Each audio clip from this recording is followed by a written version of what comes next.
Hoje vamos estudar o capítulo 5º e 6º da carta aos Gálatas, encerrando assim essa carta. E Paulo continua com a sua argumentação no capítulo 5º, deixando bem claro que a circuncisão não é algo periférico. Não é que ele está implicado com a circuncisão. Mas ele está dizendo o seguinte: se você se circuncida, falando isso lá para os judeus, é só a porta de entrada. Porque vale mais o símbolo dessa circuncisão, o porquê dela.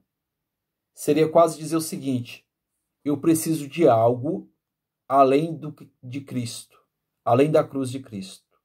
E aí pode ser qualquer coisa. Por isso que Paulo tenta parar ali mesmo. Não precisamos de nada mais. E ele é bem enfático ao encerrar o seu argumento, assim como ele começou. Por isso, no capítulo 5, no versículo 2, ele diz assim: atenção, eu vos digo, se vos fizerdes circuncidar, Cristo de nada vos servirá. E depois ele alerta também aqueles outros, né? Se vocês estão fazendo circuncisão, no versículo 3, né? Então eu lembro que vocês são obrigados a cumprir a lei toda. Não é só circuncisão, cumpra tudo, então. Todas aquelas regras. E se não der conta de cumprir, que seja condenado por isso. Que pague também a consequência. Porque eu, Paulo, estou vos dizendo que não precisa de nada disso. Cristo já pagou um alto preço por nós. Mas se vocês insistem que é preciso circuncidar, então cumpra toda a lei. Por isso que ele diz no versículo 3, né? Declaro de novo, a todo homem que se faz circuncidar, ele é obrigado a observar a lei toda. É o princípio. Já que é preciso alguma coisa além de Cristo, então que cumpra a lei toda, não só um aspecto dela. Imagine como seria difícil cumprir todas aquelas regras de Levítico, por exemplo, né? Ele diz o seguinte: rompestes com Cristo, versículo 4, né? 5:4.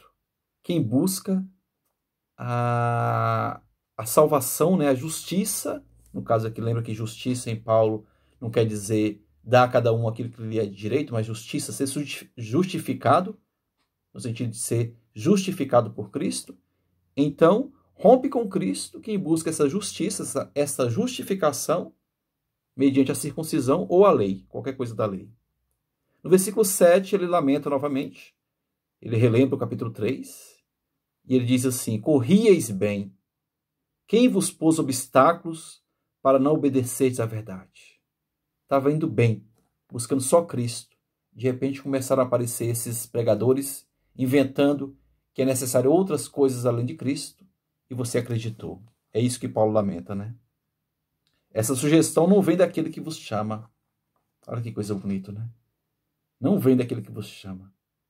Essa lei pesada não vem de Cristo, porque a lei de Cristo é suave, é um jugo suave. E depois ele diz o seguinte, né? Não tereis outro sentimento. Confio que unidos no Senhor não tereis outro sentimento. Se a gente tem outros sentimentos, além deste amor, de fazer a coisa por amor a Cristo, então, de repente, estamos com outro sentimento que não é de Cristo. Está faltando confiança, porque diz Paulo: confio que unidos no Senhor, vocês não terão outros sentimentos. Bom, então ele faz assim, quase que encerrando o versículo, já o versículo 11, né? Se é preciso a circuncisão, estaria eliminado o escândalo da cruz. Olha que absurdo, não é verdade? Se eu preciso de algo mais além de Cristo, é como se eu estivesse eliminando o escândalo da cruz. A coisa mais bela que nós temos, né? Cristo morto por amor. Depois ele fala: vocês são livres, vocês são filhos, mas já com medo de que o ser humano tem uma tendência de sempre interpretar a coisa de modo diferente do que ele fala. Paulo era muito mal compreendido. No versículo 13, ele dá algumas exortações pastorais, dizendo o seguinte: vocês são chamados à liberdade, mas não vai fazer essa liberdade um pretexto, né, para a carne. Já que eu sou salvo na fé, eu posso fazer o que eu quero. Paulo não diz isso, né? Ele diz: pois toda a lei está contida numa só palavra: amarás a teu próximo como a ti mesmo. E ele dá até um exemplo engraçado no versículo 15, né? Mas se vos mordeis e vos devorais reciprocamente, cuidado, não aconteça que vos elimineis uns aos outros. Uma comunidade aqui que vai se matando, né, falando mal um do outro, se devorando. Cuidado, diz Paulo. Porque a carne tem sentimentos diferentes do espírito, ele vai argumentar depois. Então, é essa caridade que manifesta a fé. A única coisa importante. Mas no versículo 13, ele deixa bem claro. Pela caridade, colocai-vos a serviço uns dos outros. Uns dos outros. Isso é fé. É você se colocar a serviço um dos outros. E lá no capítulo 6, né, ele novamente continua com seus conceitos, com seus conselhos pastorais derivados da certeza de que vivemos pela fé em Cristo. E ele fala assim, irmãos, caso alguém seja apanhado em falta, em pecado, corrigir esse tal com espírito de mansidão. Olha que conselho bonito, corrigir com mansidão. E depois no versículo 2, a importância de quem tem fé, de quem entendeu a fé. Carregai o peso um dos outros, e assim cumprireis a lei de Cristo. Não aquela lei que eu pratico, eu faço os ritos e garanto a minha salvação.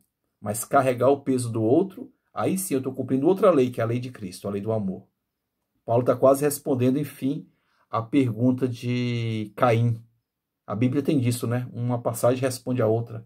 Caim, quando Deus perguntou para ele, cadê Abel? Abel quer dizer frágil, fragilidade. Cadê seu irmão frágil? Foi isso que Deus perguntou, né? Para Caim. Caim respondeu, por acaso eu sou guarda do meu irmão?